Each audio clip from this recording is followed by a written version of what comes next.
So approaching referral prospects is different than how you approach other prospects.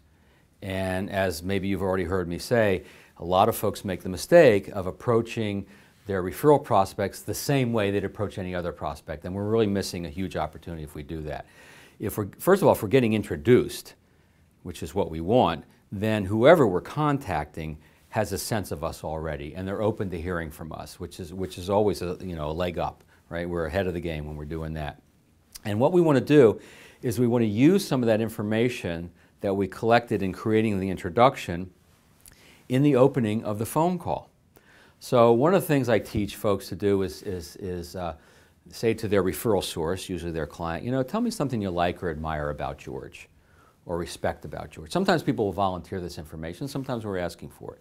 Oh, well, you'll hear things like, oh, great golfer, great family man, she's got a great sense of humor, she's got a great business mind. You hear this stuff. And if you can use it in a natural way, you want to be able to use that. So I was calling a prospect once, and I learned from the referral source, what do you like or admire about this guy? And he said, well, what I admire about Tim is he's really giving back to the community. He's real active in the Boys and Girls Club, right? So I called Tim up on the phone. I say, Tim, Phil Brown had a lot of great things to say about you. You got a real admire in him. And Tim said, well, what did Phil say about me now? Well, he just really admires your activities in the Boys and Girls Clubs. I've done some fundraising in Baltimore, Washington for Boys and Girls Clubs. What are you doing in Elmhurst that's working these days? Do I have rapport with this guy? Of course, because we have something in common. I showed my relationship with his friend, and that's what cuts through any knee-jerk reaction we might get from someone on the other end. So taking what that referral source likes or admires and then using it, sometimes in a very fun way, in the opening of your conversation. Another thing, what's going on in their life that's important to them? What are they passionate about? All right, let's say the client says, well, he's very passionate about his business, but he's very excited because he's going to be selling his business soon.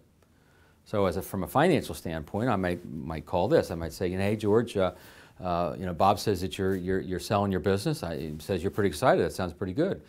Oh, yeah, I've worked really hard for that. Well, that's great. And one of our specialties is helping folks like yourself make the right decisions far enough in advance so that when they do sell their business, everything's in place and it goes seamlessly, and then the money comes through and we help them make the right decisions of that. And so, I would love to get together and show you how I might be a resource for you in having a very smooth transition. So we're taking what's going on in their life and we're using that as the opening, the compelling reason, right? If we just come up with a generic approach, well, it's very hit or miss and unlikely not going to work. But we take what we've learned about that person and we use that as an approach for that person. Now, another thing I found that's really good in calling new prospects is this word resource. I would like to present myself as a resource for you. I found it's a nice proactive word, but it's not pushy, right? Everyone's looking for a good resource. And if I'm calling small business owners, for instance, I could say, I would love to present myself as a resource for you. First of all, I know a lot of folks in the community that represents a lot of products, a lot of business, a lot of services. And if you're looking for anything to help you in your business, I probably know someone who can help you with that. So you can present yourself as a resource even in ways that have nothing to do with the core work you do. And that can pique people's interest. Now, we know that affluent and wealthy individuals tend to use more than one advisor. So I recommend when you're calling wealthy or highly affluent individuals, you present yourself as an additional resource. Because if someone's working with an advisor or an agent, even if they're not thoroughly happy with that person, the idea of changing, making the switch is kind of daunting sometimes. They don't want to deliver that bad news. They're not sure, it's a long-time relationship. So if we look like we're trying to disrupt what they've got in place, even if they're not thoroughly happy, they still may resist it. So what we're coming is we're presenting ourselves as an additional resource to add on to, not replace.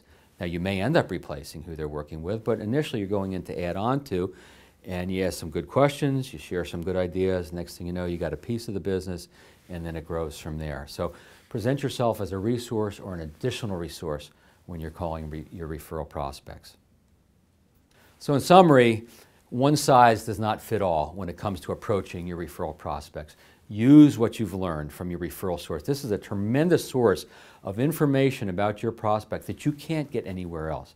Oh, you can Google their name and you can go on different directories and try to get information about these folks, and that's good too, but the referral source is a source of information you just can't get anywhere. So make sure, number one, you slow down, you get that information, all right, and then you use that in a natural way when you're calling those referral prospects, and you'll have a stronger rapport and trust from the very beginning, and hopefully you'll have a more compelling reason to why they should meet with you now rather than 6 months from now or even never.